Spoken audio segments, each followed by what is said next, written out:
વેલા સોયમ શ્રીમાન નિખિલ જગતા અંતરાત્માવતીર્ણો ધર્મં રક્ષન દિશતુ કુશલમ સ્વામિનારાયણો નઃ યદરોમ વિવરેલીના અંડાનામ કોટયઃ પૃથક તદક્ષરમ ગુણાતીતમ નમામ્યહમ. ભગવતે શ્રી સ્વામિનારાયણાય નમો નમઃ. શ્રી અક્ષર પુરુષોત્તમાભ્યામ નમો નમઃ. શ્રી ગુણાતીતાનંદ સ્વામી મહારાજાય નમો નમઃ. શ્રી ભગતજી મહારાજાય નમો નમઃ. શ્રી શાસ્ત્રીજી મહારાજાય નમો નમઃ. શ્રી યોગીજી મહારાજાય નમો નમઃ. શ્રી પ્રમુખ સ્વામી મહારાજાય નમો નમઃ.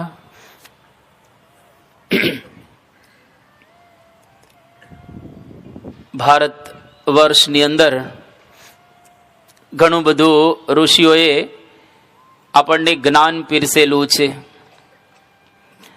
આપણા દેશની અંદર જ્યારથી માણસનો જન્મ થાય છે ત્યારથી માંડી અને આલોકનો ત્યાગ કરી અને ભગવાનના સુદિવ્ય ધામની અંદર જાય ત્યાં સુધીની જે કંઈ આવરદા, એ આવરદાની અંદર માણસ ઘણું બધું પ્રાપ્ત કરતો હોય છે.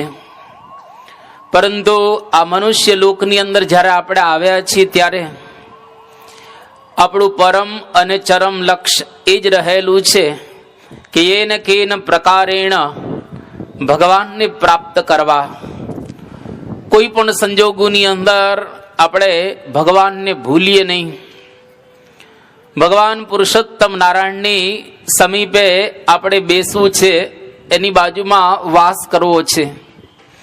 એવી એક મહેચ્છાની સાથે સમગ્ર ભારત વર્ષના લોકો સાધનાઓ કરતા હોય છે, તપ જપ કરતા હોય છે, તીર્થયાત્રા કે વ્રતો પણ કરતા હોય છે. પરંતુ આ બધું જ બરાબર છે, સારું છે. એના કરતા વિશેષ જો સારું હોય તો ખરેખર અધ્યાત્મ જ્ઞાન પ્રાપ્ત કરવું તે છે. જેટલું આપણે સરળ માનીએ છીએ અને જેટલું સહજ માનીએ છીએ એટલું આધ્યાત્મિક જ્ઞાન સરળ અને સહજ નથી. અને સરળ ને જો સહજ બંને હોત તો કેટલા બધા લોકો આ માર્ગે ખરેખર ભગવાનને પ્રાપ્ત કરી ચૂકત. પરંતુ આ જ્ઞાનને મેળવવા માટે થોડોક પ્રયત્ન કરવો પડે. સામાન્ય રીતે તમે ગૃહસ્થ આશ્રમની અંદર છો, લાખ 2 લાખ 5 લાખ કમાવા હોય તો બહુ વાંધો ના આવે, કમાઈ શકો, જરા નોર્મલ પ્રયત્ન કરો ને તો. પણ તમારે 8-10 કરોડ કમાવા હોય, 8-10 કરોડ એ પ્રાપ્ત કરવા હોય તો એના માટે પ્રયત્ન કરવો પડે. એના માટે તમારે કંઈક એવો પુરુષાર્થ કરવો પડે કે જેના દ્વારા તમે 8-10 કરોડ રૂપિયા કમાઈ શકો. અને જે લોકો કરોડોપતિ કે અબજોપતિ રહેલા છે એ લોકો કંઈક વિશેષ પુરુષાર્થ કરતા હોય છે. અને વિશેષ પુરુષાર્થ કરે એના દ્વારા એ લોકો આ પ્રમાણે પોતાના ધંધાની અંદર, પોતાના બિઝનેસની અંદર આગળ વધી શકે. એટલા માટે અહીંયા આગળ વાત એ કરવા માંગીએ છીએ કે દુનિયામાં સામાન્ય કામ બધા જ કરી શકે, પરંતુ વિશેષ કરે એવા વિરલા કોક. છોકરાઓ અહીંયા આગળ બેઠેલા છે, શેરીની અંદર ક્રિકેટ બધા રમતા હોય છે. ઘણી વખત એવું બને કે ઈંટ ત્યાં રાખે અને બેટ ન હોય તો ધોકો ઘરેથી લઈ આવે, અને પછી બોલ પણ પેલો રબરનો હોય અને એ પણ ક્રિકેટ જ કહેવાય ને. તમે કહો કે આ શું રમે છે, આપણે એને કહીએ કે આ ખોખો રમે છે, કે આંબલી પીપળી રમે છે, કે આ ફૂટબોલ રમે છે, ક્રિકેટ જ રમે છે. પણ ક્રિકેટ રમવામાં કેટલો ફેર છે. અહીંથી સ્કૂલની અંદર સિલેક્ટ થાય, કોલેજની અંદર એનું સિલેક્શન થાય, રાજ્ય કક્ષાએ એનું સિલેક્શન થાય, રણજી ટ્રોફીની અંદર આવે અને ઇન્ટરનેશનલ મેચની અંદર એ આવે. તારે સમજવું કે હવે એનું સિલેક્શન થયું, હવે એમાં પણ પાછી રમવું એ અગત્યનું છે. અને એમાં વર્લ્ડની અંદર સારામાં સારા ક્રિકેટર તરીકે કીર્તિ પામવી એ કેટલી અઘરી પડે. તો વસ્તુ એક જ છે કે શેરીમાંય ક્રિકેટ રમાય છે અને ઇન્ટરનેશનલ લેવલે પણ ક્રિકેટ રમાય છે, પણ બંને વચ્ચે ઘણું અંતર રહેલું છે. એમાં આપણે ભક્ત તો કહેવાય જ ને. આપણે તિલક ચાંદલો કરતા હોઈએ, પૂજાપાઠ કરતા હોઈએ, 10મો 20મો ભાગ ધર્માદાની અંદર આપતા હોઈએ, મંદિરે દેવ દર્શન કરવા માટે આવીએ. ભક્ત તો આપણે છીએ જ, કોઈ ના ન પાડે, આપણે બધા જ ભક્ત છીએ. પણ એકાંતિક ભક્ત કહેવાઈએ, બ્રહ્મરૂપ કહેવાઈએ, ભગવાનનો સાક્ષાત્કાર આપણને થયેલો છે એવા ભક્ત કહેવાઈએ. તો એના માટે વિશેષ પુરુષાર્થ કરવો પડે. અને એ પુરુષાર્થ શરીરે કરીને કરવાનો નથી, પરંતુ એ પુરુષાર્થ આપણે જ્ઞાને કરીને, બુદ્ધિએ કરીને, મન દ્વારા આ પુરુષાર્થ કરવાનો છે. અને મન દ્વારા કે બુદ્ધિ દ્વારા પુરુષાર્થ કરીએ તો એના માટે બાળકોય કરી શકે, યુવાનોય કરી શકે, વૃદ્ધોય કરી શકે, અને બહેનોય કરી શકે, અને ભાઈઓય કરી શકે. કોઈ પણ લોકો આ પ્રયત્ન કરી શકતા હોય છે. અને જો એ પ્રયત્ન કરે તો સાચા અર્થની અંદર એ પ્રાપ્ત કરી શકે. એટલા માટે આજે એક નવા ઉપનિષદનો આપણે પ્રારંભ કરીએ છીએ, જે ઉપનિષદનું નામ છે પ્રશ્નોપનિષદ. પ્રશ્ન ઉપનિષદ સમજાય એવું નામ રહેલું છે કે આ ઉપનિષદની અંદર પ્રશ્ન કંઈક પૂછશે અને એના જવાબ આપવામાં આવશે. આમ તો ઉપનિષદ માટે એવું કહેવામાં આવે છે કે ઉપ એટલે નજીક, પાસે, ની એટલે અત્યંત, અને સદ એટલે બેસવું. અત્યંત નજીક બેસી અને ગુરુની પાસેથી જ્ઞાન પ્રાપ્ત કરવું એનું નામ ઉપનિષદ, જેને રહસ્ય વિદ્યા પણ કહેવામાં આવે છે. એટલે 1 to 1 પ્રશ્ન પૂછે અને ગુરુ એના વ્યવસ્થિત રીતે જવાબ આપે. અહીંયા આગળ સભાની અંદર આટલા બધા બેઠેલા છે, હજારો પ્રશ્ન તમારા હશે. અમુક પ્રશ્નનું સમાધાન થાય પણ ખરું કથાથી, અને અમુક પ્રશ્નનું સમાધાન ન પણ થાય. પરંતુ ગુરુની બાજુમાં આપણે બેસી અને જેટલા જેટલા આપણને આધ્યાત્મિક માર્ગની અંદર આપણા જીવનમાં વિઘ્ન લાગતા હોય એવા ગુરુને પૂછી લઈએ, અને ગુરુ આપણને એનો ઉત્તર આપે, અને એ પ્રમાણે આપણે વર્તીએ તો બધા પ્રશ્નનું સમાધાન થઈ ગયું. અને પછી આપણે એવી રીતે વર્તીએ તો આપણે બ્રહ્મરૂપ થઈ જઈએ. જેમ છોકરાઓ સ્કૂલની અંદર ભણે છે કે કોલેજની અંદર ભણતા હોય, એ ટીચરને પ્રશ્ન પૂછે કે આનો જવાબ મને તમે આપો.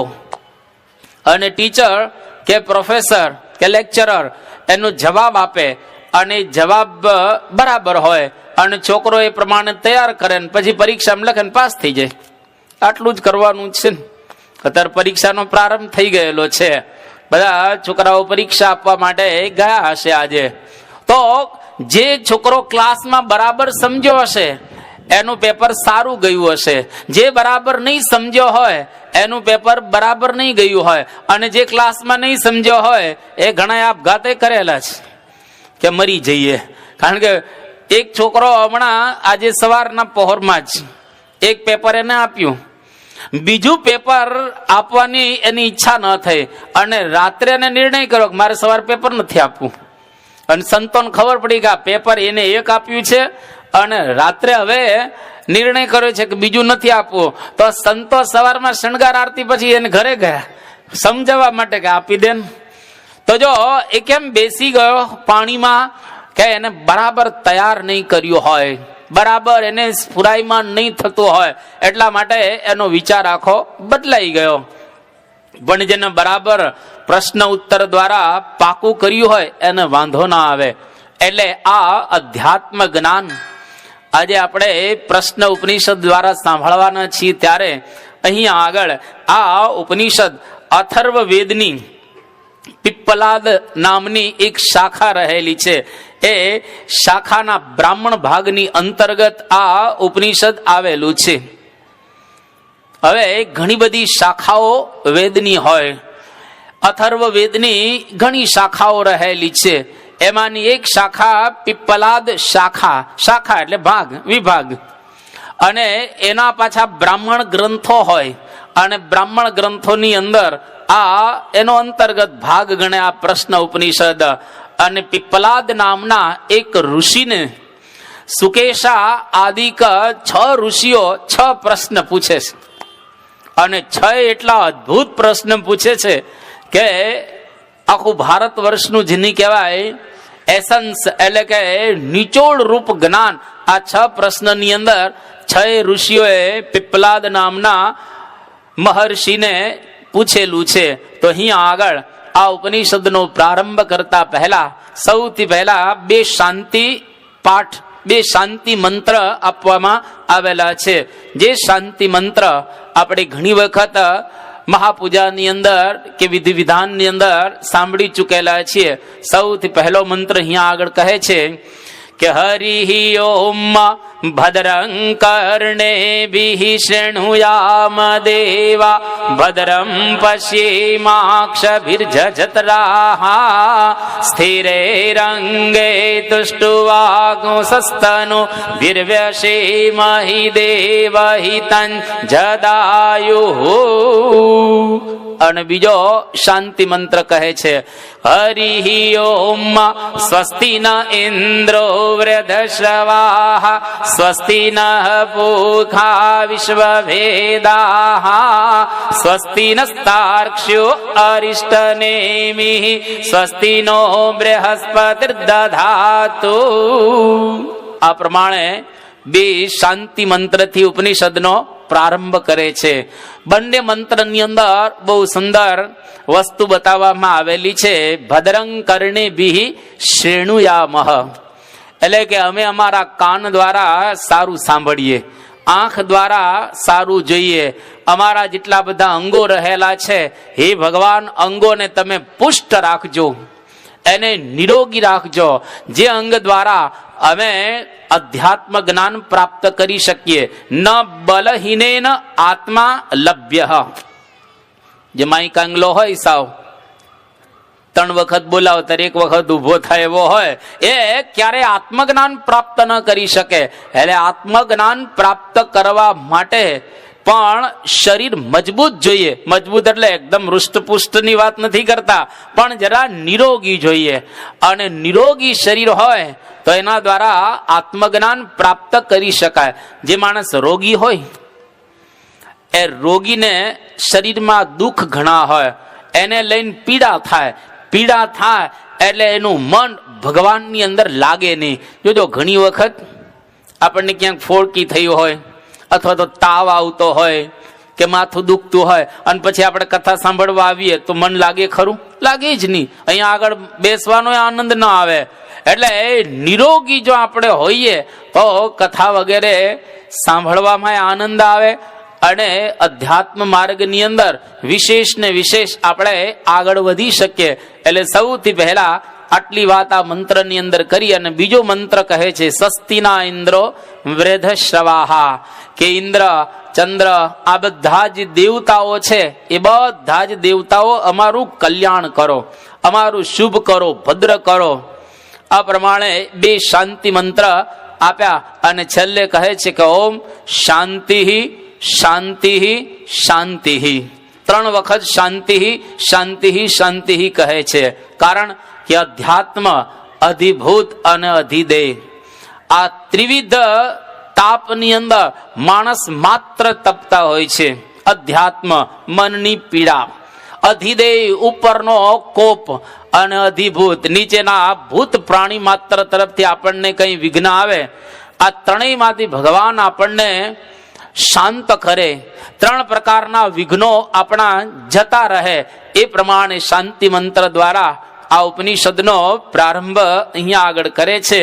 અને સૌથી પહેલી વાત ઉપનિષદના પ્રારંભની અંદર પહેલો જ મંત્ર કહે છે, ઓમ સુકેશા ચ ભારદ્વાજ શૈબ્યશ્ચ સત્યકામ સૌર્યાયણી ચ ગાર્ગ્ય કૌસલ્યશ્ચ આશ્વલાયનો ભાર્ગવો વૈદર્ભી કબંધી કાત્યાયનસ્તે હ એતે બ્રહ્મપરા બ્રહ્મનિષ્ઠા પરમ બ્રહ્મ અન્વેષમાણા એષ વૈ તત્સર્વં વક્ષતીતિ તેહ સમિદ પાણય ભગવંતમ પિપ્પલાદમ ઉપસન્નાહ.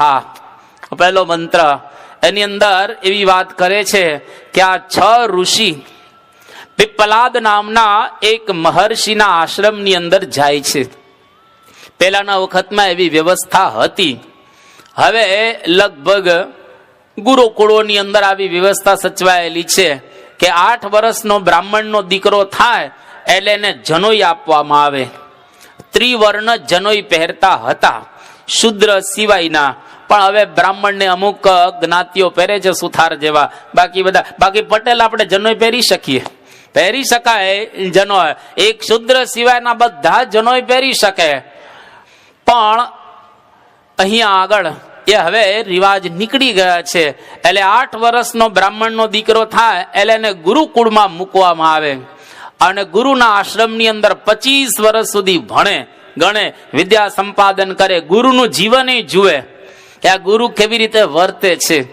અને 25 વર્ષ વિદ્યા સંપાદન કરીને પાછો ઘરે આવે અને ઘરે આવે ત્યારે ગુરુ એને ઉપદેશ આપે કે જો બેટા, તે મારા આશ્રમની અંદર રહી અને આ વિદ્યા સંપાદન કરેલી છે, હવે તું ઘરે જાય છે, હવે તું લગ્ન કરીશ. અત્યાર સુધી એકલો હતો, હવે 2 જણા તમારે સાથે રહેવાનું છે. અને તે મારા જીવનમાંથી જે કંઈ જોયેલું હોય સારું એને તું ગ્રહણ કરજે, પરંતુ તે મારા જીવનની અંદર કોઈ ક્ષતિઓ જોયેલી હોય તો ક્ષતિઓને તું જોતો નહીં. એનો મતલબ એવો થયો કે ગુરુઓ કોક વખત ભૂલ કરતા હશે ને. યાની અસ્માકમ સુચરિતાની તાની ત્વયા ઉપાસિતવ્યાની, કે અમારા સુચરિત્રો હોય એને જ તું સેવજે, એ પ્રમાણે તું વર્તજે. પણ અમારાથી કંઈક ભૂલ થઈ ગઈ હોય, કારણ કે અમે માણસ છીએ એટલે કદાચ અમારાથી ભૂલ થઈ જાય તો તું એ પ્રમાણે વર્તતો નહીં. આ પ્રમાણે ગુરુ ઉપદેશ આપીને શિષ્ય પાછો આવે અને ગ્રહસ્થ આશ્રમ કરે. અને પછીની કથા તો આપણે જાણીએ છીએ. એટલે ગુરુના આશ્રમની અંદર તમે જાઓ, સમિત પાણય, આ 6 જે ઋષિઓ મહર્ષિની પાસે જાય છે. અને શેના માટે? તો કે અધ્યાત્મ જ્ઞાન પ્રાપ્ત કરવા માટે જઈ રહેલા છે. કોણ કોણ 6 જણા છે અહીંયા આગળ બતાવેલું છે કે ભરદ્વાજ ઋષિનો પુત્ર સુકેશા, આ ઋષિ પુત્ર છે, એનો પુત્ર સુકેશા અને શિબી કુમાર સત્યકામ, ગર્ગ ગોત્રમાં ઉત્પન્ન થયેલા સૌર્યાયણી, કૌશલ દેશીય આશ્વલાયન અને વિદર્ભ નિવાસી ભાર્ગવ ઋષિ અને કત્યનો પ્રપૌત્ર કબંધી. આ 6 પિપ્પલાદ નામના ઋષિની પાસે વિદ્યા સંપાદન કરવા માટે ગયા. અને વિદ્યા સંપાદન કરવા માટે જાય તો એના માટે નિયમ છે કે સમિત પાણય, હાથમાં લાકડા લઈને જાય, કારણ કે યજ્ઞ ત્યાં થવાનો છે અને યજ્ઞની અંદર લાકડા તો જોઈએ ને. હવે ઋષિની પાસે લાકડા ક્યાંથી મળે? તો કે વિદ્યાર્થીઓ બધા આવે અને પોતાની પાસે આ સમિધ લઈ આવે અને યજ્ઞ ચાલુ હોય અને એ યજ્ઞની અંદર લાકડા નાખવાના હોય. એટલે 6 શિષ્ય હાથમાં લાકડા લઈ, સમિધ લઈ અને પિપ્પલાદ નામના ઋષિની પાસે ગયા, પ્રણામ કર્યા. આ 6 કેવા ઋષિઓ હતા! આટલી કક્ષાએ પહોંચ્યા પછી પણ એને વિશેષ જાણવાની જિજ્ઞાસા છે. ઘણી વખત માણસને જિજ્ઞાસા જ ઉત્પન્ન થતી, કંઈક જાણવાની ઈચ્છા જ ન થાય. એટલે આખો દિવસ બુદ્ધિ આપણી બુઠ્ઠી થઈ ગઈ હોય એટલે જાણવાની ઘણી વખત ઈચ્છા જ ન થાય. એના બધું બરાબર જ ચાલે છે. તમે જુઓ, જયારે ઉત્સવ સમય થાય ને એ વખતે પાસ બધા માગે કે ભાઈ પાસ ક્યાં છે, લાલ પાસ ક્યાં છે? હમણાં જ ઉત્સવ ગયો ને, લાલ ક્યાં છે ને લીલો ક્યાં છે ને પીળો ક્યાં છે પાસ. પણ કોઈ દિવસ કોઈ એવું કઈ નથી કીધું કે ભાઈ આ વચનામૃતનો એકાદો ફકરો સમજાવો ને. આ સમજાતો નથી તો આ એકાદો તો કે વચનામૃત અમને સમજાય છે, ભલે કઈ સમજાતું ન હોય, કશું જ ન આવડતું હોય તો જેમ પાસ માગીએ છીએ, મંદિરે આવીને પાણી કે બીજું માગીએ છીએ, પણ મંદિરે આવીને વચનામૃતનો એકાદો ફકરો સમજવા કોઈ હરિભક્ત આવ્યા હોય એવું કોઈ સંતોને અત્યાર સુધી અનુભવાયું નથી કે ના બરાબર જ છે, એમણે એમ ચાલે જ છે. એનો મતલબ એવો થયો કે આપણે શરીરની સુખાકારી માટે પ્રયત્ન કરીએ છીએ, આત્માની કે મનની સુખાકારી માટે આપણો પ્રયત્ન નજીવો અને બહુ જ ઓછો છે. એટલા માટે એ પ્રયત્ન બરાબર કરવો. શરીર તો ભગવાનની દયાથી આપણા સારા જ છે, અને કદાચ સારા નહીં હોય તો કઈ આપણે આપણી રીતે સારા કરી શકવાના નથી. ઉપરથી મોકલેલા ભગવાનના મોસલ હોય તો એ ધારે ત્યારે જ રોગ શાંત થતા હોય છે. ઉપાય ચોક્કસ કરીએ, પણ અત્યારના બધા જ ડોક્ટરો એવું કહે છે કે અમે તો ખાલી વચ્ચે એક માધ્યમ છીએ, મટાડે છે તો ભગવાન જ. કોઈનું હાડકું ભાંગે, ડોક્ટર શું કામ કરે છે? ડોક્ટર કઈ કરતો નથી, હાડકું હાજુ નથી કરતો, હાડકું ખાલી જોઈન્ટ કરી દે છે બસ. પછી અંદર જોઈન્ટ કોણ કરે છે? ભગવાન. તો અંદર આપણા શરીર ની રચના જ એવી છે કે લગભગ 1.5 મહિને હાડકું સંધાઈ જાય વ્યવસ્થિત રીતે, પણ ડોક્ટર તો તૂટેલું હોય નામ એના કટકા થઈ ગયા હોય તો એને વ્યવસ્થિત રીતે સરખું કરી આપે અને શાંતિ આપે, અને બાકીની પ્રક્રિયા બધી જ એ ભગવાન ઉપર છોડતા હોય છે. એટલા માટે આપણે જે કઈ શરીરની સુખાકારી મેળવવા પ્રયત્ન કરીએ છીએ, હવે અધ્યાત્મ જ્ઞાન મેળવવા માટે પણ થોડોક પ્રયત્ન કરવો. એટલા માટે તમે જો મહારાજના વખતમાં સ્વયં પ્રકાશાનંદ સ્વામી કરીને હતા, હવે એ ઉત્તર ભારતમાં રહેતા હતા, અને એના આશ્રમની અંદર એક વખત તેજનો ઝબકારો થયો. એમ તેજ દેખાણું, અને તો આ તેજ આવ્યું ક્યાંથી? તેજ શોધવા માટે નીકળ્યા. કોઈએ કહ્યું કે આજે આ પૃથ્વી પર ભગવાન પ્રગટ થયા છે અને કાઠિયાવાડની અંદર ભગવાન વિચરણ કરે છે. તો છેક ઉત્તર ભારતમાંથી શોધતા શોધતા શ્રીજી મહારાજની પાસે આવ્યા, અને એક મંદિરના મહંત હતા. તો પણ અહીંયા આગળ આવી અને સાધુ બની ગયા, આખી જિંદગી મહારાજની પાસે રહ્યા.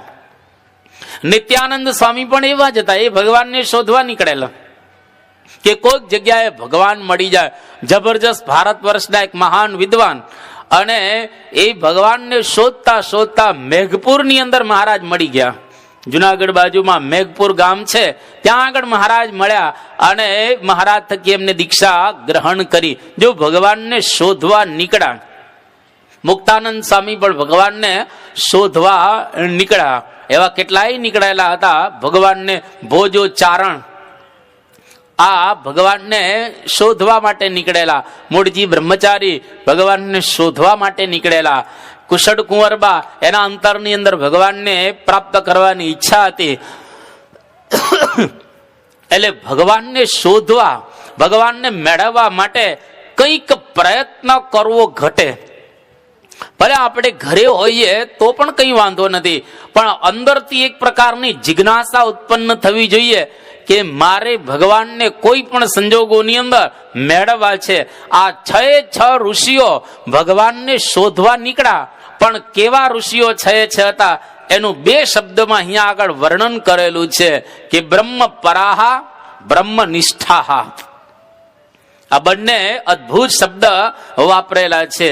બ્રહ્મ પરાહા, બ્રહ્મ અર્થાત વેદ, વેદાર્થ તાત્પર્ય જ્ઞાન તત્પરાહા, એટલે કે વેદનું જ્ઞાન હતું આ 6 ઋષિને. હવે જેને 4 વેદનું જ્ઞાન હોય એને શું હવે પ્રાપ્ત કરવાનું રહે?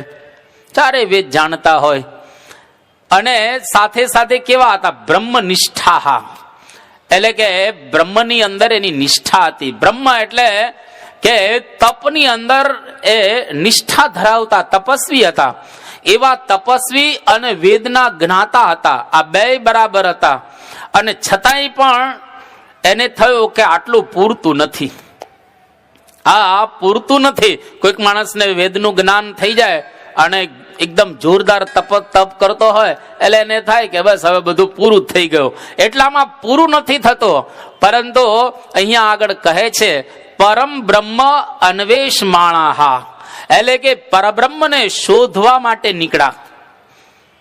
પરબ્રહ્મને શોધવાના છે અને એ ભગવાનને જ્યાં સુધી હૃદયમાં આપણે જોઈએ નહીં ત્યાં સુધી એ યાત્રાનો અંત આવે એવો નથી. એટલા માટે આ 6 ઋષિ ભગવાનને શોધવા નીકળ્યા અને ખરેખર આ ઋષિઓ ભગવાનને શોધવા નીકળ્યા. એને જાણ્યું એવું કે પીપલાદ નામના એક મહર્ષિ છે જેને ભગવાન મળેલા છે. સમજો કોઈક વખત તમે ધંધામાં શોધવા નીકળો છો કે ક્યાંક તમને બેલ્જિયમમાં સારું દેખાય બેલ્જિયમમાં જાઓ, હોંગકોંગમાં સારું દેખાય તો હોંગકોંગમાં જાઓ, પછી તમને આ બાજુ અમેરિકામાં સારું દેખાય તો પાછા અમેરિકાની અંદર જાઓ, વળી કોઈક સ્વિટ્ઝરલેન્ડમાં સારું દેખાય તો ત્યાં જાય, કોઈ જર્મનીની અંદર જાય. કેમ? તો કે મારે પૈસા શોધવા છે, ક્યાં મળે એવા છે, ક્યાં જગ્યાએ પૈસા મળે એવા છે. તો માણસ કેટલું કરે છે. અત્યારે અમેરિકાની અંદર તો મંદી છે, પણ જ્યારે તેજી હતી એ વખતે લોકો ત્યાં આગળ જવાના 25-30 લાખ રૂપિયા આપતા હતા અને આજે પણ આપતા હશે. અને હવે ભાવ વધી ગયો એટલે 50 પહોંચ્યું. 50 લાખ રૂપિયા તમને ખાલી ત્યાં ઉતારી દે, બીજું કશું જ નહીં. લો, તમારે નોકરી શોધવાની, તમારા ધંધા શોધવાના, બધું તમારે શોધવાનું, ખાલી ઉતરવાના 50 લાખ રૂપિયા. હવે અહીંયા આગળથી ઉછીના અથવા તો વ્યાજે લઈ અને લોકો ત્યાં આગળ જાય, જમીન ને બધું વેચી દે. થોડા વર્ષો પહેલા અમે અમેરિકાની અંદર 1992 ગયેલા પહેલી વખત. તો બોચાસણથી એક ભાઈ, મારા ખ્યાલથી સરપંચ કદાચ, એ અમેરિકા એક વખત ફરવા ગયેલા. પછી એને જાણ્યું કે હા તો દેશ બહુ સરસ છે, સારો દેશ છે, આ તો રહેવા જેવો છે. એટલે બધું જ એના ઘરનું વેચી, જે કઈ જમીન હતી વેચી નાખી. પછી એના જે કઈ બીજા એક્સ્ટ્રા ઘર હશે એ બધા વેચી નાખ્યા. અને એ પોતે 7 લાખ રૂપિયા પ્રાપ્ત કરે છે. એ 7 લાખ રૂપિયા પ્રાપ્ત એને કર્યા અને એવા સંજોગોની અંદર એ પોતે અમેરિકાની અંદર ગયા. હવે અમેરિકામાં ગયા તો ખરા, પણ હવે એને અંગ્રેજી આવડે નહીં, કઈ ભણેલા તો હતા નહીં. હવે એને શું કરવું? ત્યાં આગળ મોટેલમાં હવે એને પેલી ચાદર બદલાવાની હોય ને, મોટેલની અંદર ચાદર બદલવાની હોય અને ચાદર બદલ્યા રાખે, પોતા મારે. કારણ કે અમેરિકામાં કોઈ નોકર પૂછાય એવું તો છે નહીં, બધા પોતાની જાતે જ કરવું પડે. બગીચાની અંદર ઘાસે પોતે કાપે, ગાડીએ પોતે ચલા, ડ્રાઈવર ત્યાં પોસાય નહીં. બધું સંડાસે પોતે સાફ કરે, સંડાસ એને સાફ કરવાના, કપડા પોતે ધોવે, બધું જ પોતે જ કરે. અને આને તો અંગ્રેજી આવડે નહીં એટલે કોઈ મોટલની અંદર નોકર તરીકે કામ કરવું પડે. અને સંતોને મળ્યા, સંતોની પાસે એકદમ રડવા લાગ્યા. એ કે મારે ત્યાં બોચાસણની અંદર કેટલું બધું જબરજસ્ત હતું, એ બધી શાંતિ હતી બધી રીતે, અને મને એવી ઈચ્છા થઈ કે અમેરિકામાં રહેવા જેવું છે. ફરવા આવ્યો ત્યારે મજા આવી હતી, પણ હવે મને અંગ્રેજી આવડતું નથી. તો આ મોટેલની ચાદરો બદલીને થાક્યો છું, હવે પોતા મારી અને હવે હું થાકેલો છું. પણ જેનું ઈચ્છા કઈ રીતે થાય? તો કે અહીં કરતા ત્યાં આગળ પૈસા વધારે મળશે, સુખ વધારે મળશે, શાંતિ વધારે થશે, આનંદ વધારે આવશે. એટલા માટે કંઈક આપીને પણ ત્યાં આગળ ગયા. તો આ 6 ઋષિઓ એ આત્મજ્ઞાનની પરમાત્માને પ્રાપ્ત કરવા માટે આજે પીપલાદ ઋષિની પાસે આવ્યા. અને પીપલાદ ઋષિની પાસે આવતા પહેલા એ લોકો બધા જ બ્રહ્મ પરાહ હતા. અને જો ખરેખર અક્ષર બ્રહ્મ પરાયણ હોય અથવા અક્ષર બ્રહ્મની અંદર નિષ્ઠા ધરાવતા હોત અને પછી પરબ્રહ્મને શોધવા માટે નીકળતા હોય, એવું નથી. કારણ કે જે અક્ષર બ્રહ્મને પ્રાપ્ત કરે એ ખરેખર પરબ્રહ્મને પ્રાપ્ત કરી જ લે. અક્ષર બ્રહ્મ પરાહા જે હોય, બ્રહ્મ પરાહા હોય એ ખરેખર પરબ્રહ્મને પ્રાપ્ત કરી જ લે, પણ પરબ્રહ્મ એને શોધવાના હતા. એટલા માટે જેમ ઉપનિષદની અંદર કહ્યો કે બ્રહ્મવિદ આપનોતિ પરમ, જે બ્રહ્મને પ્રાપ્ત કરે એ પરબ્રહ્મને પ્રાપ્ત કરી જ લે. અહીંયા આગળ તો પરબ્રહ્મ શોધવાના છે. જેની બ્રહ્મમાં નિષ્ઠા થાય એની પરબ્રહ્મમાં ચોક્કસ નિષ્ઠા થાય અને પરબ્રહ્મ એને દેખાય. જો ભગતજી મહારાજ એની ગુણાતીતાનંદ સ્વામીમાં નિષ્ઠા થયેલી હતી તો મહારાજનો સાક્ષાત્કાર એમને થયો.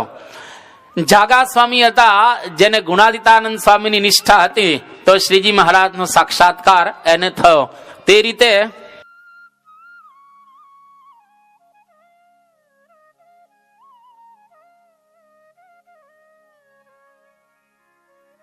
તો જેને બ્રહ્મની નિષ્ઠા હોય એને ખરેખર પરબ્રહ્મનો સાક્ષાત્કાર ચોક્કસ રીતે થાય. એટલે અહીંયા આગળ મહારાજના ગુણાતીતાનંદ સ્વામીના વખતમાં એક વાઘા ખાચર હતા ત્યાં સારંગપુરના. હવે વાઘા ખાચર ગુણાતીતાનંદ સ્વામીનો સમાગમ કરવા માટે જુનાગઢ જાય છે. પ્રાગજી ભક્ત કહેતા ભગતજી મહારાજ એની સેવામાં હતા અને દરરોજ વાઘા ખાચરને ભગતજી મહારાજ ગુણાતીતાનંદ સ્વામીના મહિમાની વાતો કરે. વાઘા ખાચરને ગમે નહીં. એક વખત એવું બન્યું કે વાઘા ખાચરે ભગતજી મહારાજને કહ્યું કે હવે તું મારી સેવા ન કરતો, હું મારી રીતે કરીશ. પણ હવે તો કંટાળી ગયા અને એવા સંજોગોની અંદર ભગતજી મહારાજ તો એની સેવા નથી કરતા. અને જુનાગઢની અંદર વાઘા ખાચર જ્યારે જાય છે તો ત્યાં આગળ બધા જ બ્રહ્મ કિલોલ કરે છે. ગુણાતીતાનંદ સ્વામીના મહિમા વાળા હતા બધા.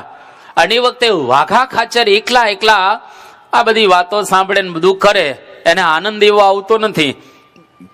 પછી ભગતજી મહારાજને કહે છે કે વાઘા આપા, તમે ગુણાતીતાનંદ સ્વામીને અક્ષર બ્રહ્મનો અવતાર જાણો તો તમને અમારા જેવો આનંદ આવશે. કે મને સ્વામી કહે તો હું માનું, તમે કહો એ ના માનું. અને ગુણાતીતાનંદ સ્વામીની પાસે ભગતજી મહારાજ લઈ જાય છે વાઘા ખાચરને અને ગુણાતીતાનંદ સ્વામી કહે છે કે હું અક્ષર બ્રહ્મ છું. વાઘા ખાચરે કહ્યું સ્વામી તમે પંડે અક્ષર? તો કે હા હું પંડે અક્ષર છું. અને વાઘા ખાચર જેવું સમજ્યા કે ખરેખર ગુણાતીતાનંદ સ્વામી અક્ષર બ્રહ્મનો અવતાર છે. બસ એ જ ક્ષણે વાઘા ખાચરને મહારાજની મૂર્તિના દર્શન પોતાના હૃદયની અંદર થવા લાગ્યા. જો બ્રહ્મ પરાહા હોય તો એને પરબ્રહ્મના દર્શન ચોક્કસ થાય જ. એટલે આ બધા ઋષિઓ કેવા હતા? વેદ પરાહા, વેદના જ્ઞાન વાળા હતા, શાબ્દિક જાણતા હતા કે આ મંત્ર આવી રીતે વાત કરે છે. જેમ નારદજી હતા એ સનત કુમારની પાસે ગયા અને સનત કુમારને આખું લિસ્ટ બતાવે છે કે 21 વિષયમાં પીએચડી થયેલો છું. નારદજી કહે છે 4 વેદ ભણ્યો છું અને બાકીના ઇતિહાસ પુરાણ વગેરે પણ મને આવડે છે. આ બધું જ જ્ઞાન છે, પરંતુ મંત્રવિદ અસ્મિ ન તો આત્મવિદ. એટલે કે મંત્રને જાણું છું પણ આત્માને કેતા પરબ્રહ્મને હું જાણતો નથી. આ પ્રમાણે જ્યારે નારદજી સનત કુમારને કહે છે તો એવા સંજોગોની અંદર સનત કુમાર નારદજીને આત્મવિદ્યા આપે છે. એટલે કે પરબ્રહ્મનું જ્ઞાન છે એ નારદજીને સનત કુમાર આ સમજાવી રહેલા છે. તો અહીંયા આગળ 6 ઋષિઓ જે હતા એ બધા જ બ્રહ્મ પરા હતા અને બ્રહ્મ નિષ્ઠા હતા. કેતા તપની અંદર નિષ્ઠા ધરાવતા હતા અને બધા જ ઋષિઓ આ પ્રમાણે વેદના મંત્રોને જાણતા હતા. હવે એને પરબ્રહ્મ પ્રાપ્ત કરવા છે. એટલે આટલી આ પૂર્વ ભૂમિકા થઈ. એટલે એની ઉપરથી સાર એટલો લેવાનો કે શાસ્ત્રનું થોડુંક પઠન તો કરવું, થોડુંક કરવું. તમને જેટલો ટાઈમ મળે ને એટલું તો કરવું. એટલે એ શબ્દો કોઈક વખત જિજ્ઞાસા ઉત્પન્ન કરશે. કાંઈ વાંચ્યું નહીં હોય તો જિજ્ઞાસા જ ક્યાંથી થશે? એટલા માટે ખરેખર શાસ્ત્રનું જો જ્ઞાન હશે તો કોઈક વખત ઝબકારો થશે અને મેળવવાની અંતરમાં ઈચ્છા જાગૃત થશે. એટલે અહીંયા આગળ આ ઋષિના આખ્યાન દ્વારા આટલું બતાવી અને હવે આ બધા ઋષિઓમાંથી એક ઋષિ પ્રશ્ન પૂછે છે અને કેટલો એક અદ્ભુત પ્રશ્ન પૂછી રહેલા છે. હવે પીપલાદ ઋષિ જે હતા, જે મહર્ષિ જ્ઞાતા હતા, જેને ભગવાનનો સાક્ષાત્કાર એ કરેલો હતો, એવા ઋષિને પાસે એ તાત્પર્ય જ્ઞાન જ્યારે પ્રાપ્ત કરે છે ત્યારે કહે છે કે મહર્ષિ, અમે 6 ગૃહસ્થ છીએ. 6 ગૃહસ્થ હતા, કોઈ ત્યાગી ન હતા. હવે ઘણી વખત એવું થાય કે અમે ગૃહસ્થ આશ્રમની અંદર રહેલા છીએ, અમે તો ત્યાગાશ્રમની અંદર નથી, એટલે અમે કઈ રીતે આ જ્ઞાન પ્રાપ્ત કરી શકીએ? તો આશ્રમ ગમે તે હોય, ત્યાગાશ્રમ હોય અથવા તો ગૃહસ્થ આશ્રમ હોય, આશ્રમની કોઈ મહત્તા જ નથી. ગમે તે પ્રકારનો તમારો આશ્રમ હોય, તમે ગ્રહસ્થ આશ્રમ હોય તો કઈ વાંધો નહીં. એવું નથી કે આ ખોટું થઈ ગયું. ઘણા પરિણા પછી કહેતા હોય છે કે આ ખોટું થઈ ગયું. લો, પરિણે પછી કહે કે આ ખોટું થઈ ગયું. પેલા મારે કે સાધુ થવું હતું પણ હું સાધુ ન થઈ શક્યો, પણ હવે મને એવો ખ્યાલ આવે છે કે આ મારે સાધુ થવાની ઈચ્છા હતી. હવે ઘણી વખત આવી લોકો ઈચ્છા રાખે તો સમજો કે બરાબર નથી. તમે પરિણી ગયા તો કઈ વાંધો નહીં, ભલે પરિણા. હવે કઈ ખોટું થયેલું નથી, સાચું જ થયેલું છે. પરિણા પછી પસ્તાવાની કોઈ જરૂરિયાત રહેલી નથી, પણ પરિણા પછી આત્મજ્ઞાન મેળવવાની જરૂરિયાત છે. એવું નથી કે ત્યાગી ઉપર બેઠા હોય એટલે મોટા થઈ ગયા અને તમે નીચે બેઠા છો નાના થઈ ગયા. આપણે ત્યાં જુનાગઢ વિસ્તારની અંદર રયો દેસાઈ, રામ ભંડેરી, વેલો સથવારો, આ બધા જે હરિભક્તો હતા એ કેવા હતા. ગુણાતીતાનંદ સ્વામી, બાલમુકુંદ સ્વામી જેવાને વાત કરે છે કે સ્વામી, તમે જ્યારે ગામડે વિચરણ કરવા માટે જાઓ તો એ વખતે આ 4 હરિભક્તોને વાત કરતા નહીં, એની વાત તમે સાંભળજો. હવે બાલમુકુંદ સ્વામી એટલે 33 ગામમાં અક્ષર પુરુષોત્તમની જાણે મૂર્તિઓ પધરાવેલી છે. એટલું જ નહીં, પરંતુ જુનાગઢ વિસ્તારમાં આજે પણ તમે બાલમુકુંદ સ્વામીનું નામ કહો, લોકોને યાદ છે. એમણે જે કઈ લોકોને આશીર્વાદ આપ્યા છે, બધા જ આશીર્વાદ ફળીભૂત થયા છે. કે સ્વામી, આ જગ્યાએ અમારું ખેતર છે, અમારે ક્યાં આગળ કૂવો ગાળવો અથવા ખોદવો, તો કઈ ખોદજો, પાણી આવશે. પાણી આવે. આવા વચન સિદ્ધ પુરુષ હતા. તો પણ ગુણાતીતાનંદ સ્વામી એમને કહે છે કે રામ ભંડેરી, રયો દેસાઈ, વેલો સથવારો, આ બધા જે હરિભક્તો છે એની તમે વાતો સાંભળજો, એને વાતો કરતા નહીં. આ બધા ખેડૂત જ હતા, સાવ સામાન્ય. આમ લોકની દ્રષ્ટિએ કઈ બધા મોટા ન હતા. અરે બ્રહ્માનંદ સ્વામી ને મુક્તાનંદ સ્વામી કઈ કક્ષાએ હતા. જ્યારે મેવાસા ગામની અંદર શ્રીજી મહારાજ વિરાજમાન હતા અને એ વખતે સવારના પહોરમાં બધા સંતો આવી ગયા મહારાજના દર્શન માટે. અને એ વખતે મહારાજના દર્શને બધા સંતો આવ્યા. શ્રીજી મહારાજ ગામની અંદર ત્યાં આગળ ચાંપરવાડી નદી છે. હવે આ નદીની બહારના ભાગની અંદર બધા સંતો આવીને બેઠા હતા. હવે ગામને કોટ છે. હવે ગામને એટલો મોટો કોટ કે ત્યાં આગળ દરવાજો, જ્યાં સુધી દરવાજો ન ખુલે ત્યાં સુધી ગામમાં તમે પ્રવેશ ન કરી શકો. એટલે બધા સંતો સવારના વહેલા ઉઠી જાય 4 વાગે અને ગામની બહાર જે નદી હતી, મોં સૂજણું થોડું થોડું થયો ત્યાં સુધી દરવાજો ખુલ્યો નહોતો હજી મેવાસા ગામનો.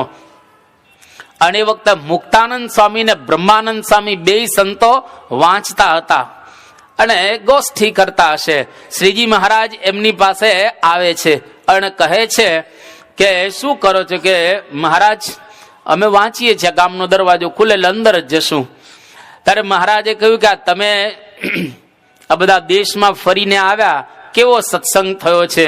અરે મહારાજ, જબરજસ્ત, બહુ અદભુત સત્સંગ દેશમાં થઈ ગયો, બધા રંગાઈ ગયા છે અને લોકો સ્વામિનારાયણના કેટલાય આશ્રિત બની ગયા છે.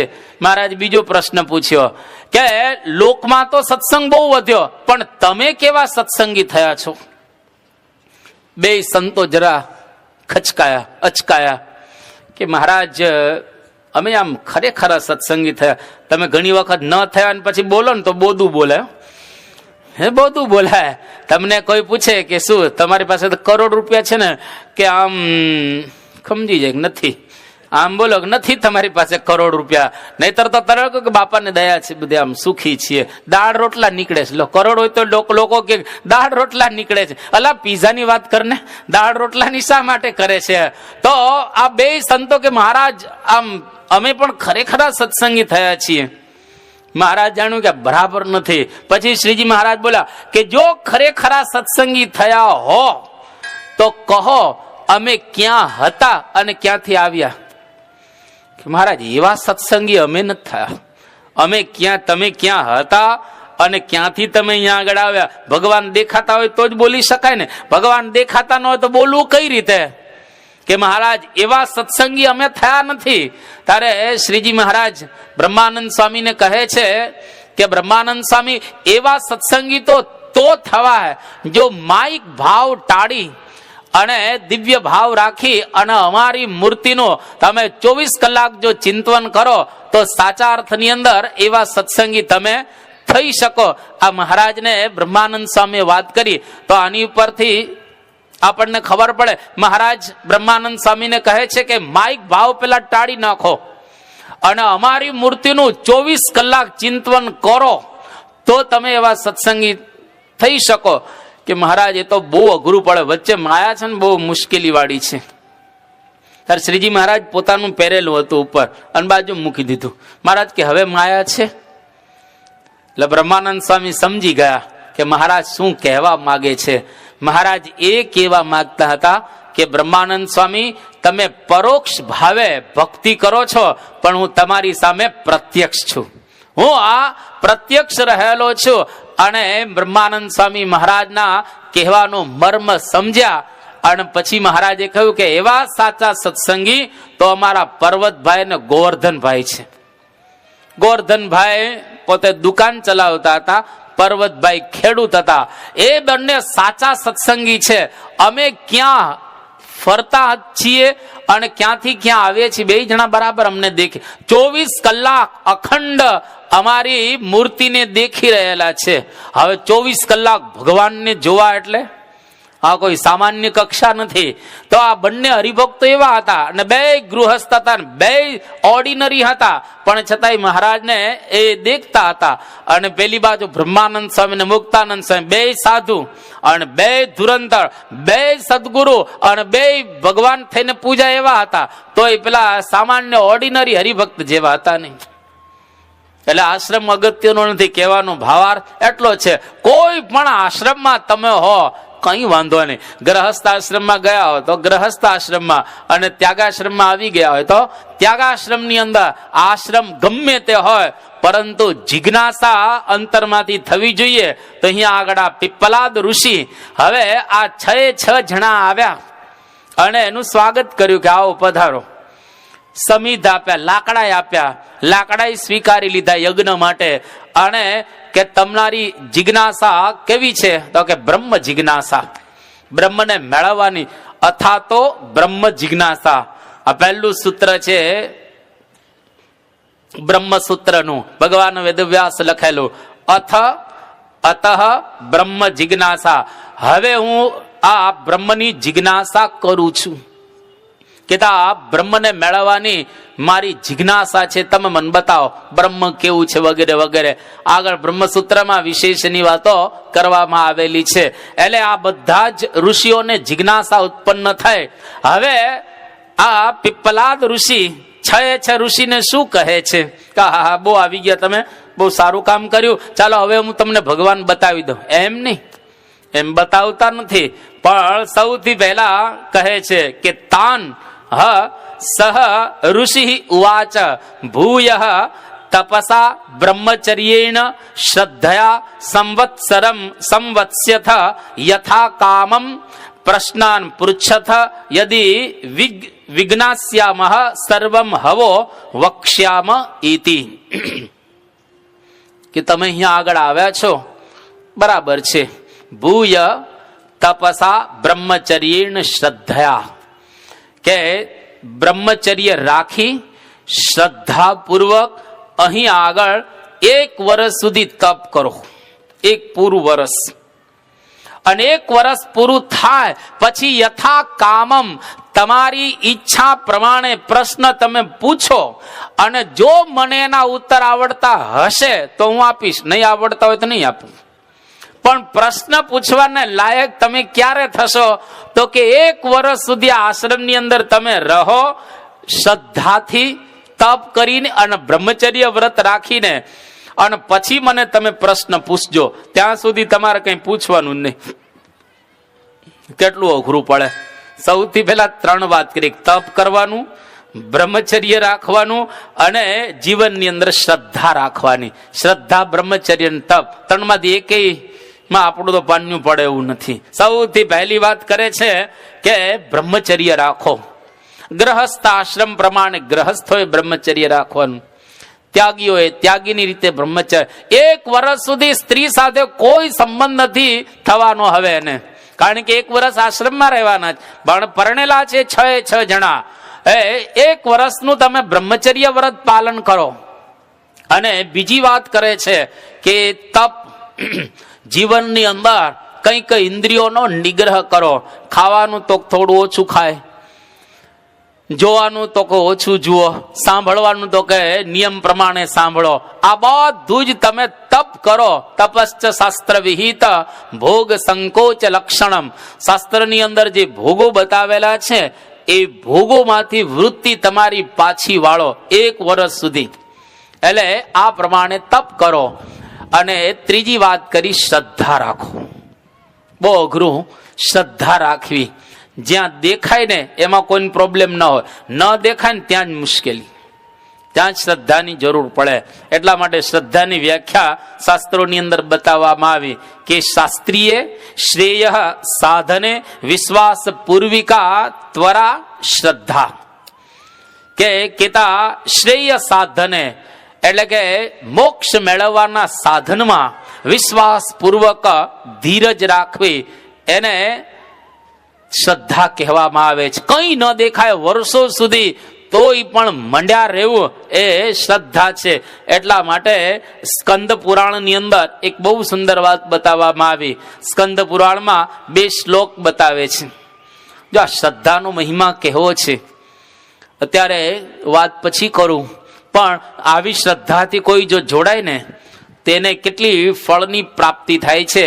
સ્કંદ પુરાણની અંદર ભગવાન વેદવ્યાસ આ પ્રમાણે લખી રહેલા છે કે શ્રદ્ધેવ સર્વધર્મસ્ય ચાતિવ હિતકારિણી શ્રદ્ધેવ નૃણામ સિદ્ધિ જાયતે લોકયોર્દ્વયો શ્રદ્ધયા ભજત પુંસઃ શીલાપી ફલદાયિની મૂર્ખોપી પૂજિતો ભક્ત્યા ગુરુર ભવતિ સિદ્ધિદઃ.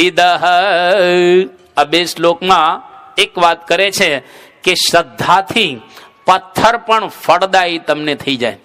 મૂર્તિ શું છે?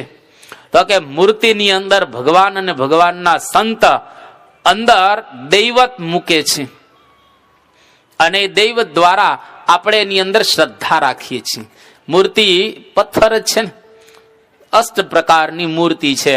એની અંદર એક શ્રદ્ધા આપણે રાખીએ છીએ કે આમાં ભગવાન સાક્ષાત વિરાજમાન છે. મૂર્તિ કદાચ જમે કે ન જમે, થાળ ધરાવીએ છીએ. મૂર્તિ પાણી પીવે કે ન પીવે, આપણે પાણી એને પાઈએ છીએ.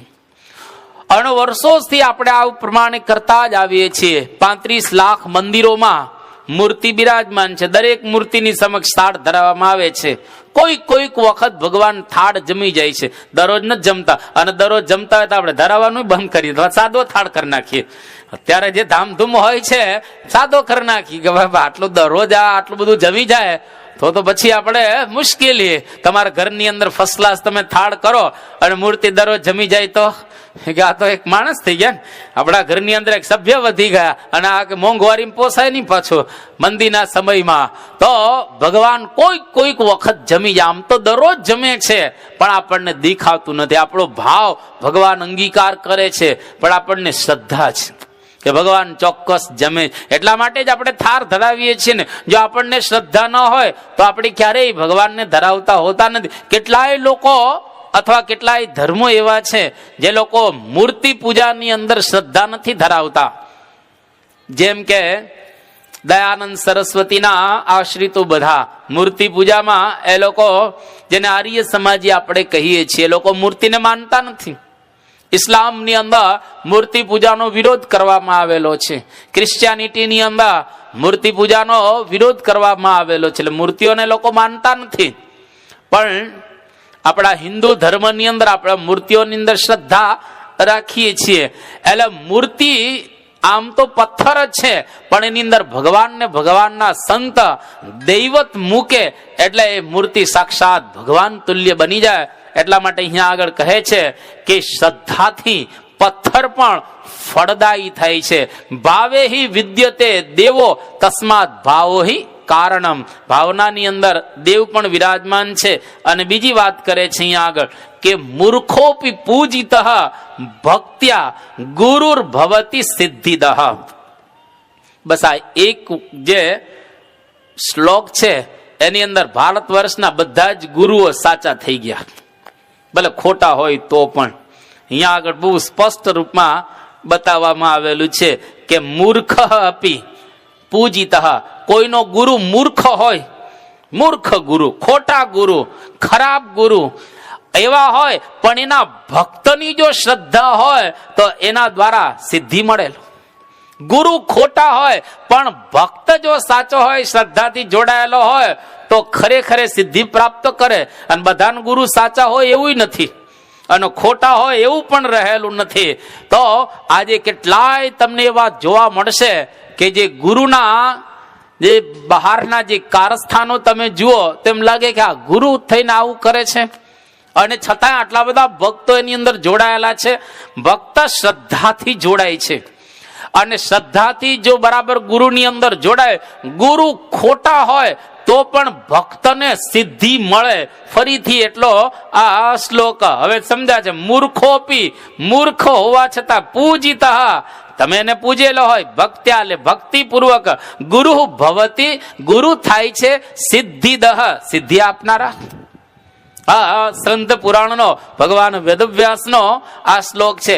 એનો મતલબ એવો થયો કે શ્રદ્ધા રાખીએ અને જો ખરેખર ત્યાં ન હોય તોય મળે. એટલે અધ્યાત્મ માર્ગમાં શ્રદ્ધા અતિ અગત્યની થઈ ગઈ છે. અહીંયા આગળ નારદ પુરાણની અંદર પૂર્વ ભાગમાં પ્રથમ પાદની અંદર એક વાત કરવામાં આવેલી છે કે શ્રદ્ધા પૂર્વા સર્વધર્મા મનોરથ ફલપ્રદા શ્રદ્ધયા સાધ્યતે સર્વમ શ્રદ્ધયા તુષ્યતે હરિ. કે શ્રદ્ધા પૂર્વક કોઈ જો ભગવાનની અંદર જોડાય તો મનોરથ ફલપ્રદાહ, એના બધા જ મનોરથ પૂર્ણ થઈ જાય. જે જે કઈ સંકલ્પ કરે શ્રદ્ધાપૂર્વક તો એના મનોરથ પૂરા થાય છે. શ્રદ્ધયા સાધ્યતે સર્વમ, કોઈ પણ વસ્તુ શ્રદ્ધા દ્વારા એ સિદ્ધ થાય છે. એટલે પહેલામાં પહેલી શ્રદ્ધા રાખવી. અશ્વઘોષ એમનો આ એક ગ્રંથ છે સૌંદર નંદ, એની અંદર આ કહેવામાં આવેલું છે શ્રદ્ધા ધનમ શ્રેષ્ઠ ધનમ ધનેભ્ય. બધા ધન કરતા શ્રેષ્ઠ ધન સંપત્તિ જો કોઈ હોય તો શ્રદ્ધા રૂપી ધન. અને જેની પાસે આ શ્રદ્ધા રૂપી ધન હોય એને બધા ધન એની અંદર આવી ગયેલા છે. એટલા માટે શ્રદ્ધા દરેકે રાખવી. અને કોઈ વખત આપણી શ્રદ્ધા ડગી જતી હોય ને તો એને સરખી કરી દેવી. કોઈક વખત ડગી જાય, કારણ કે હવે તમે ગ્રહસ્થ આશ્રમની અંદર છો, કોઈક વખત આપણું ધાર્યું ન થાય એટલે શ્રદ્ધા ડગી જાય, એટલે સરખી પાછી કરી દેવાની કે આ તો ભગવાનની ઈચ્છા પ્રમાણે થયું હશે. પણ આપણા ભગવાન સાચા છે અને ગુરુ પણ સાચા રહેલા છે. એટલે શ્રદ્ધાને ક્યારેય ડગવા ન દેવી. શ્રદ્ધા બીજમ તપો વુઠ્ઠી, આ સુત્ત નિપાત નામનો એક ગ્રંથ છે, એની અંદર બતાવવામાં આવ્યું છે કે શ્રદ્ધા બીજ છે અને તપ વર્ષા છે. બીજ હોય તો જ વર્ષા વરસે ને અંકુર થાય. ભલે ગમે તેટલો વરસાદ વરસે પણ બીજ ન હોય તો, એમ અંદર શ્રદ્ધા હોય તો જ ખરેખર વરસાદ કામનો અને તો જ કૃપા કામની. શ્રદ્ધા વગરની કૃપા થાય તો બીજ કઈ રીતે અંકુરિત થાય. એટલા માટે શ્રદ્ધા બરાબર રાખવી. શ્રદ્ધા સર્વેશામ માતા, એટલે આ પણ એક કહેવામાં આવ્યું, શ્રદ્ધા માતાની જગ્યાએ રહેલી છે. આપણા ભીમનાથ મહાદેવ સારંગપુરના રસ્તે જતા ત્યાં આગળ ભીમનાથ મહાદેવ આવે છે. હવે આ ભીમનાથ મહાદેવનો પ્રસિદ્ધ પ્રસંગ છે. એક વખત 5 પાંડવો જંગલની અંદર નીકળેલા. એ જમાનામાં જંગલ હશે ત્યાં આગળ, પાંચાલ દેશ કહેવાય. અને અર્જુનને એવો નિયમ હતો કે જ્યાં સુધી શિવજીની પૂજા ન થાય, શિવલિંગની પૂજા ન થાય, ત્યાં સુધી મારાથી જમાય નહીં. અને નિયમ રાખેલો હતો. અને ત્યાં આગળ કોઈ શિવલિંગ જોવામાં ન આવ્યું. હવે શિવલિંગ ત્યાં આગળ એને કઈ મળ્યું નહીં, એટલે અર્જુન ભૂખ્યા રહેવું પડ્યું. અને ભીમે જોયું કે અર્જુનને નિયમ છે જ્યાં સુધી શિવલિંગ કેતા શિવજીની પૂજા નહીં કરે ત્યાં સુધી એ જમશે નહીં. એટલે ભીમ આમ તો બહુ હોશિયાર હતો, જાડીઓ પણ હોશિયાર બરાબર રીતે. એટલે આ ભીમે શું કર્યું, અર્જુન આમ જરા આગળ ગયો ને એ દરમિયાન ભીમે એક માટલું લીધું, માટલાનું ઊંધું નાખ્યું અને એની પર જરા આમ થોડી ધૂળ નાખી દીધી બરાબર રીતે. ત્યાં પુષ્પ મૂકી દીધા અને ત્યાં આગળ જરા વ્યવસ્થિત પેલા પાન આમ વ્યવસ્થિત ગોઠવ્યા અને 2-4 ફૂલ ચડાવી દીધા. અને પછી ભીમ દોડતો દોડતો અર્જુનની પાસે કે અર્જુન મળી ગયા શંકર ભગવાન, શિવલિંગ મળી ગયા. એ કે ક્યાં? પણ આપણને તો રસ્તામાં ના પણ સાઈડમાં આવ્યા છે, રસ્તામાં નથી આવ્યા. અને કે ચાલ એમ કરી અને ભીમ અર્જુનને લઈ ગયો. અને એવા સંજોગોમાં કે જો કોઈ કે આ પૂજા કરી છે, જો આ બધું ફૂલ મુખ પધરાવેલા છે, ઉપર પાંદડા છે વગેરે વગેરે. અને અર્જુન તો બહુ પ્રેમથી, કારણ કે શંકર ભગવાન મળી ગયા એમને, એટલે તરત જ અર્જુન ત્યાં આગળ ભક્તિભાવ પૂર્વક એમનું જે અનુષ્ઠાન હતું એ કરવા લાગ્યા. એનું પૂજન કર્યું 1-1.25 કલાક. અને પછી અર્જુન જમવા માટે બેઠા, કારણ કે હવે એની પૂજા પૂરી થઈ ગઈ એટલે જમવા માટે બેઠા. અને અર્જુને જમી લીધું. એવા સંજોગોની અંદર ભીમ પછી અર્જુનને કહે છે કે આ જે શિવલિંગની પૂજા કરીને શિવલિંગનો તો માટલું હતું, ચાલ હવે. અને એ વખતે આ બાજુ અર્જુન ત્યાં આગળ આવે છે ને ભીમને તો ખબર જ કે માટલું ઊંધું મેં નાખ્યું છે અને એની પર આ બધું વ્યવસ્થિત પુષ્પ ને પાંદડા બધું પધરાવેલું છે. અને ભીમે આમ કર્યું. એ જ વખતે પેલું જે માટલું છે એ માટલું આમ ગયું અને એની નીચે એકદમ શિવલિંગ ત્યાં આગળ થઈ ગયું. અને એ શિવલિંગ ત્યાં આગળ થયો. અર્જુનની શ્રદ્ધા કે મને નિયમ છે કે જ્યાં આગળ શિવલિંગ હોય એની પૂજા ન કરું ત્યાં સુધી હું જમીશ ને.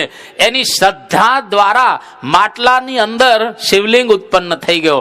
અને 5000 વર્ષથી આ ભીમનાથમાં દરેકને દર્શન આપે. અમે સારંગપુર હમણાં ગયા ત્યારે દર્શન કરતા ગયા. અને ત્યાં આગળ જે હતા પૂજારી, એમને બધા ઇતિહાસ પણ અમને આ પ્રમાણે સંભળાવ્યો. અને શાસ્ત્રોની અંદર તો પ્રસિદ્ધ ઇતિહાસ રહેલો છે. જો અર્જુનની શ્રદ્ધા, એ શ્રદ્ધા દ્વારા અંદરથી દેવ પણ પ્રગટ થાય છે. એટલે કોઈ પણ જગ્યાએ જો આપણે શ્રદ્ધા રાખીએ તો ગીતા જેમ કહે છે કે શ્રદ્ધાવાન લભતે જ્ઞાનમ તત્પરઃ સંયતેન્દ્રિય જ્ઞાનમ લબ્ધવા પરામ શાંતિમ અચિરેણાધિ ગચ્છતિ. એટલે કે શ્રદ્ધાવાન જો તમે બનો તો જ સાચા અર્થની અંદર તમે જ્ઞાન પ્રાપ્ત કરી શકો. અંગ્રેજીમાં એક બહુ સુંદર ઉક્તિ કહેલી છે કે but without faith it is impossible to please him. કેતા ભગવાનને જો રાજી કરવા હોય તો શ્રદ્ધા પહેલી. એના માટે શ્રદ્ધા હોય તો જ ભગવાન તમારી પર રાજી થશે. અને એક બહુ જ એક પ્રસિદ્ધ પ્રસંગ છે. ગુરુ હતા. હવે આ ગુરુ એની પાસે એક સ્ત્રી આવે છે અને સ્ત્રીને કહે છે કે તારા ઘરેણા તું મને આપ તો હું તને ભગવાનના દર્શન કરાવીશ.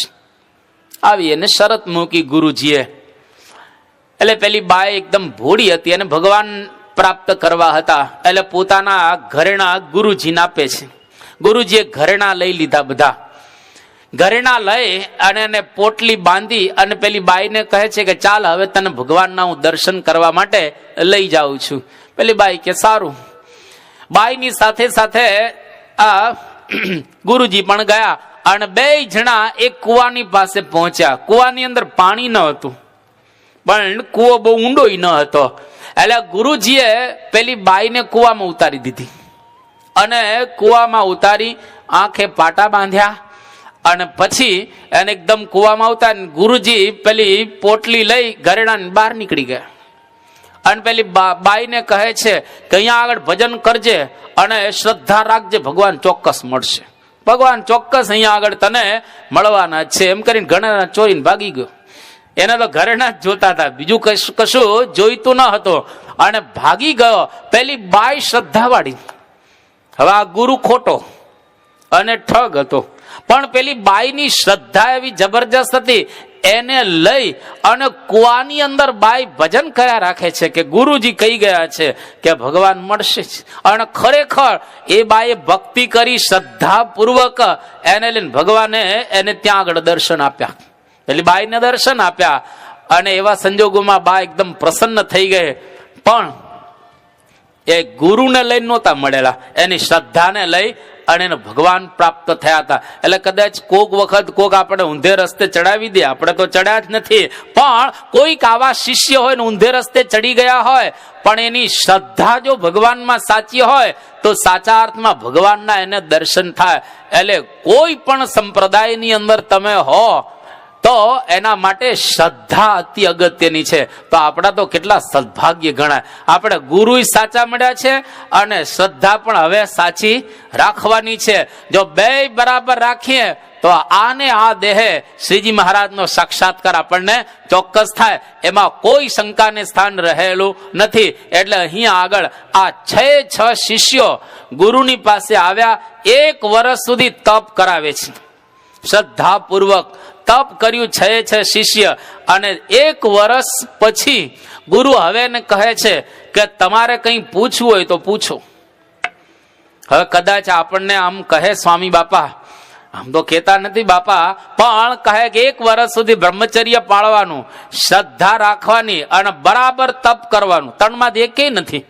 તમે જુઓ, 3માંથી સાચા અર્થની અંદર બ્રહ્મચર્ય રાખી, તપ એટલે એકાદશી હરખી નથી કરતા, એકાદશીમાં ગડબડ હોય છે.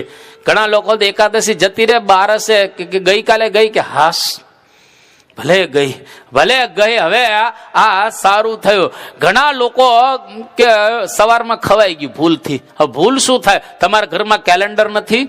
કેલેન્ડર તો છે જ, એમાં ભૂલ થવાનું શું હોય? એટલા માટે બરાબર તપ કરીએ તમારા નિયમ પ્રમાણે અને બ્રહ્મચર્ય રાખી અને આ પ્રમાણે જો ખરેખર ગુરુની પાસે આપણે આવ્યા છીએ અને શ્રદ્ધા રાખીને જોડાઈએ તો પછી પ્રશ્ન પૂછવા માટે આપણે યોગ્ય થઈએ છીએ. અને હવે પ્રશ્ન પૂછે છે. કોણ પ્રશ્ન પૂછે છે કે અથ કબંધી કાત્યાયન ઉપેત્ય પપ્રચ્છ ભગવન કુતો હવૈ ઇમાહા પ્રજા પ્રજાયંતે ઇતિ.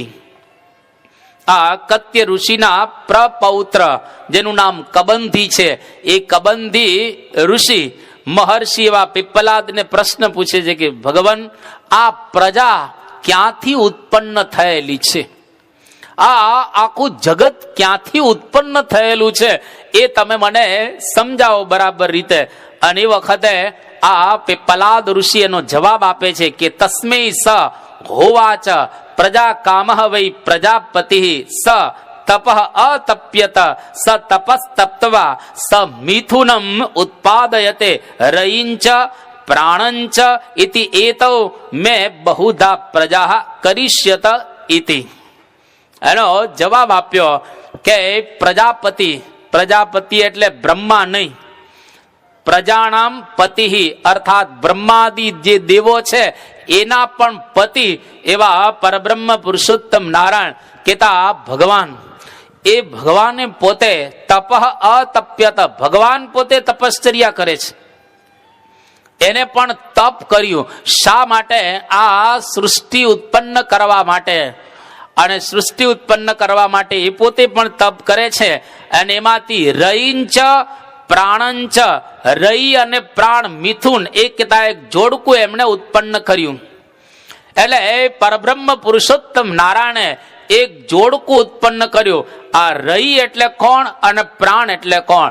પ્રાણ એટલે જીવાત્મા અથવા તો જેને પુરુષ કહે, અને રઈ એટલે પ્રકૃતિ પ્રકૃતિ અને પુરુષનું જોડકું એ પરબ્રહ્મ પુરુષોત્તમ નારાયણે આ સૃષ્ટિના પ્રારંભની અંદર ઉત્પન્ન કરેલું છે. તમે ક્યારેક વચનામૃત વાંચતા હશો, અને જો ન વાંચતા હો તો હવે વાંચજો. ઘણા બધા વચનામૃતોની અંદર ઉત્પત્તિ સર્ગ આવે છે. આ ઉત્પત્તિ સર્ગ આટલા મોટા સમુદાયની અંદર સમજવો અઘરો પડે એવો છે, કારણ કે ઉત્પત્તિ સર્ગ વ્યવસ્થિત રીતે બ્લેકબોર્ડ ઉપર સમજાવવા જેવો છે, પણ જેટલું તમને સમજાય એટલું અહીંયા આગળ આપણે સમજીએ. આપણા વચનામૃતની અંદર ઠેર ઠેર ઉત્પત્તિ સર્ગની વાત કરવામાં આવેલી છે. શા માટે ઉત્પત્તિ સર્ગની કથા જાણવી? તો કે એટલા માટે જાણવી કે આ પ્રકૃતિથી આપણે જુદા છીએ. બસ આટલું જાણવાની જરૂર છે. પ્રકૃતિથી આપણે બધા જુદા રહેલા છીએ. આવું જો ખરેખર આપણે જાણીએ તો એના કોઈ ગુણો કે ભાવો આપણી અંદર આવે નહીં, અને આપણે એનાથી દૂર રહી શકીએ અને એના પાસની અંદર ક્યારેય બંધાય નહીં. બસ આટલા માટે જ ઉત્પત્તિ સર્ગ જાણવાની જરૂરિયાત રહેલી છે. તો અહીંયા આગળ ભગવાને પ્રકૃતિ અને પુરુષનું એક જોડલું ઉત્પન્ન કર્યું. એટલે હવે જરા વચનામૃતના સહારે કે ભગવાન સ્વામિનારાયણ આકાશની સામે આપણે એક દ્રષ્ટિ ખાલી કરીએ. ઉપર એક એ અક્ષરધામ રહેલું છે. એ અક્ષરધામની અંદર એક સ્થાન વિશેષ છે. લોયાનું 14મું વચનામૃત સૌથી પાર એક તેજનો ગોળો છે, અને આ તેજનો ગોળો કેવો છે કે અધો ઉર્ધ્વ પ્રમાણે રહિત. અને એ અક્ષરધામની અંદર અનંત કરોડો મુક્તો રહેલા છે. એમાં મહારાજને આ સર્ગ બનાવવાની ઈચ્છા જ્યારે ઉત્પન્ન થઈ, એટલે શ્રીજી મહારાજે અક્ષર બ્રહ્મ ગુણાતીતાનંદ સ્વામીની સામે દૃષ્ટિ કરી અક્ષરધામમાં. એટલે ગુણાતીતાનંદ સ્વામી મહારાજને કહ્યું કે મહારાજ શું ઈચ્છા છે? સમજી ગયા. મહારાજે કહ્યું કે સર્ગ ઉત્પન્ન કરવાનો છે. એટલે ગુણાતીતાનંદ છે અનંત કરોડો મુક્ત, સમજાય એટલા માટે કહીએ જ, અનંત કરોડો મુક્તો બેઠા હતા. એમાંથી એક મુક્તની સામે દ્રષ્ટિ કરી. આમ જરા નિરખીને જુએ ને, એની સામે આમ દ્રષ્ટિ કરી એટલે મુક્ત ઉભો થયો. અને એ મુક્તના ગુણાતીતાનંદ સ્વામી કહે છે કે શ્રીજી મહારાજની ઈચ્છા છે કે તમે પ્રકૃતિની સાથે જોડાઓ. તો ત્યાં આગળ કોઈ મૈથુની સૃષ્ટિ નથી. જેમ સ્ત્રી અને પુરુષ જોડાય છે ત્યાં આગળ મૈથુની સૃષ્ટિ નથી, સંકલ્પ સૃષ્ટિ ત્યાં રહેલી છે. એટલે પેલો અક્ષરધામનો મુક્ત અક્ષરધામમાંથી એ નીચે માયાની સાથે જોડાણો. માયા એટલે પ્રકૃતિ સ્ત્રી આકારે રહેલી છે. એની માયા જડ છે, એમાં કોઈ ચેતન નથી. એ બંને જણા ભેગા થયા એટલે કેતા સંકલ્પ દ્વારા, અને માયાનો ક્ષોભ થયો, અને એમાંથી પ્રધાન પુરુષના અનંત જોડકા ઉત્પન્ન થયા. અનંત જોડા, પ્રધાન એટલે સ્ત્રી અને પુરુષ એટલે પુરુષ, એવા કેટલા જોડકા, અનંત અનંત જોડકા ઉત્પન્ન થયા. અને એક જોડકામાંથી એક વિરાટ પુરુષ એટલે આ બ્રહ્માંડ આખું આ બ્રહ્માંડ. અને એ વિરાટ પુરુષમાંથી બ્રહ્મા વિષ્ણુ અને મહેશ ઉત્પન્ન થયા.